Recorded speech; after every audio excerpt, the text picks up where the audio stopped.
Bom dia, boa tarde ou boa noite, dependendo do horário, obviamente, que vocês estão vendo essa apresentação. Eu me chamo Guilherme Nassizoli e eu estou junto dos meus colegas Edgar, Guilherme José, Pedro Augusto e Guilherme Cavalante. E agora iremos apresentar, nesse caso, o código de análise fatorial em Python, referente à apresentação passada que a gente fez uma introduzida mais teórica, né, no assunto, e a gente já vai colocar mais em prática, né, o que a gente aprendeu. Nesse caso, a gente usou como dataset uma pesquisa sobre jovens, né, que a gente achou no Kaggle, e como foi referência, a gente usou um tutorial do DataCamp, né, nesse caso sobre análise fatorial. Uh, Primeiramente, a gente fez os imports das bibliotecas necessárias, no NumPy, Pandas, a gente teve que instalar previamente o Factor Analyzer, porque não tinha na máquina, obviamente. E algumas outras bibliotecas, como PyPlot e o Seaborn, que são bibliotecas gráficas, né? A gente fez o import da, da nossa tabelinha Excel, né? E a gente leu, né? Usando a função pd.read Excel. A gente poderia também passar o RI online, né? Do dataset, mas a gente preferi utilizar localmente mesmo. Nesse caso, depois eu dou um display nas primeiras linhas, né? Do nosso dataset. A gente percebe que há 1.010 linhas e 32 colunas. Nesse caso, essas 32 colunas são os hobbies e interesses, né? Nesse caso, pode ser matéria, ah, sobre jogos, alguma coisa do gênero, né? Nesse caso, a gente dropa os valores nulos, né? A gente coloca o impulse igual true, para que a gente não precise criar uma nova variável para receber o resultado desse método, né? Depois a gente printa para ver quantas variáveis a gente tirou, né? Nesse caso, a gente percebe que a gente tirou 224 linhas, né? Já havia muitos valores nulos. E também cria um espaço de figura 1212, né, para a gente botar o nosso heatmap da matriz de correlação. Essa matriz de correlação é espelhada, ou seja, a parte de cima e a parte de baixo são idênticas, né? E depois disso, a gente cria uma variável para receber, nesse caso, essa base de correlação, né? Essa matriz de correlação. A gente percebe que quanto mais claro, maior a correlação entre as variáveis. Obviamente, quando as variáveis tipo, fazem correlação com ela mesma, né? Teoricamente, a correlação, porque são os mesmos, tem os mesmos valores, né? Não faz sentido. Mas a gente percebe que, no geral, a correlação é média, né? Tendendo geralmente a 0,4, né? Mas algumas variáveis têm maior correlação e algumas menos, né? Nesse caso, a gente usou, por exemplo, biologia e medicina. Realmente, quem gosta de biologia gosta de medicina e vice-versa. Então, provavelmente deve ter uma correlação, né? E, geralmente, não sei se isso é algo mais pressuposto meu, né? Mas eu acho que quem gosta de matemática, geralmente não gosta de jardinagem, né? Então, para provar isso, né? Eu printei, né? Nesse caso, o score de correlação de Pearson entre as variáveis. A gente percebe que a correlação entre biologia e medicina é maior mesmo, né? E a correlação entre matemática e a ginástica é menor, né? Nesse caso, depois disso, a gente faz a aplicação do dataset para análise fatorial. A gente usou o coeficiente de Kaiser-Miller-Hawking, que é o KMO, né? KMO Coefficient. Depois a gente calcula o coeficiente, né? Para o nosso dataset, né? A gente percebe que o coeficiente é 0,76, é um valor bem próximo de 1. Então, é um score bom. Quanto mais longe de 1, obviamente, pior é o score. Então, geralmente não é muito bom para fazer análise fatorial, né? Depois a gente cria um objeto para fazer análise fatorial. A gente só cria os parâmetros aqui para a gente ver o número de fatores que a gente vai utilizar depois. A gente faz a análise com os parâmetros estipulados. A gente pega os eigenvalues, né? Nesse caso, a gente cria uma tabela, né? Nesse caso, da data frame. Nesse caso, a gente podia criar um pd.series aqui, em vez de data frame, porque é uma linha com uma só coluna, mas e é irrelevante nesse momento. Depois eu coloquei aqui com o título Eigenvalues e mostrei a tabela, né? A gente percebe que até existem mais ou menos 10 variáveis com um Eigenvalue maior que 1, né?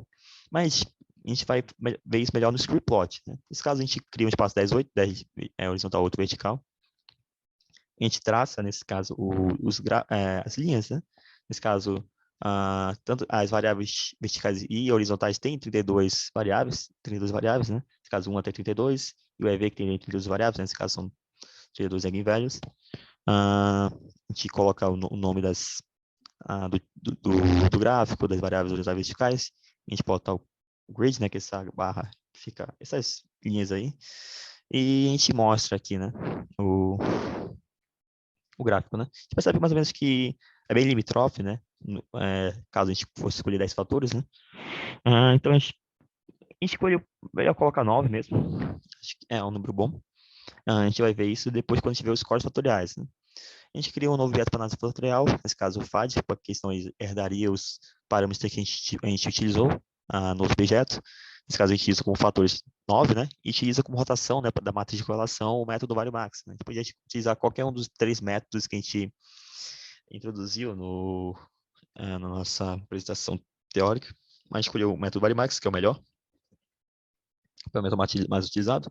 A gente utiliza os parâmetros estimados em cima, a gente cria a tabela dos loads, né, nesse caso dos scores fatoriais, e a gente mostra a tabela, né? A gente percebe aqui que algumas variáveis têm maior correlação com alguns fatores, né? E quanto mais distanciamos a variável do fator zero, né, a gente percebe que essa correlação diminui, né?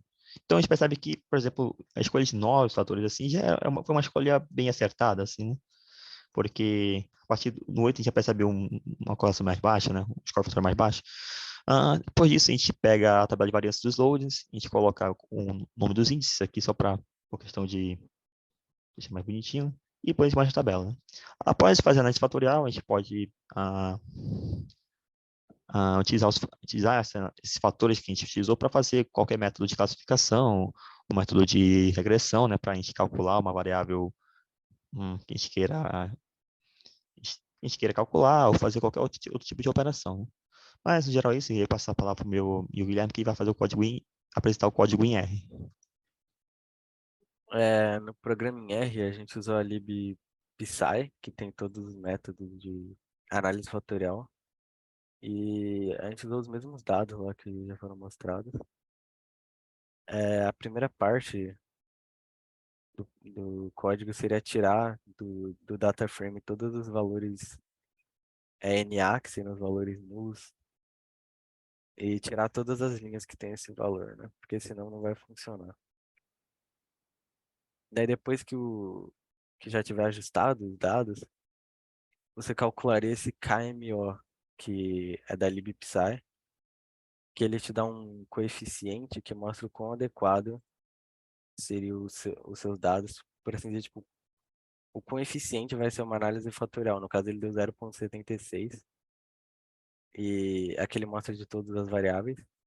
E basicamente, tipo, se esse número for muito baixo, provavelmente a análise fatorial não vai servir muito, porque os dados vão ser muito dispersos.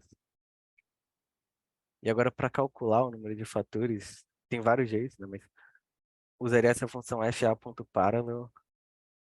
E no caso, o método que ele vai usar vai ser o máxima verossimilhança. E daí ele fala aqui que o número de fatores sugerido seria 9. E esse é o gráfico aqui com os altos valores. E agora agora que já sabe que são 9 fatores, para fazer a análise fatorial em si, usa esse método que é o factanal e a rotação varimax. E ele calcula e aqui já daria para ver os números. Daí ele já mostra aqui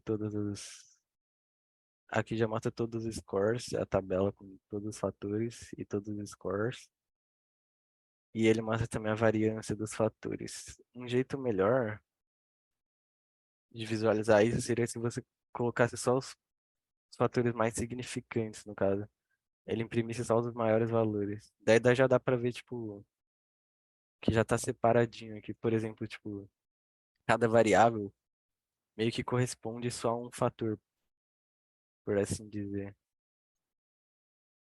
E daí, por exemplo, se eu pegasse um gráfico que tem os fatores um e 2, por exemplo, eu poderia, por exemplo, dizer aqui, tipo, no fator um eu já poderia juntar, por exemplo, medicina, biologia e química, por exemplo, que estão agrupadas aqui.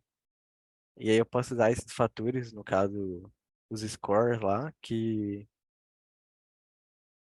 no caso, esses scores aqui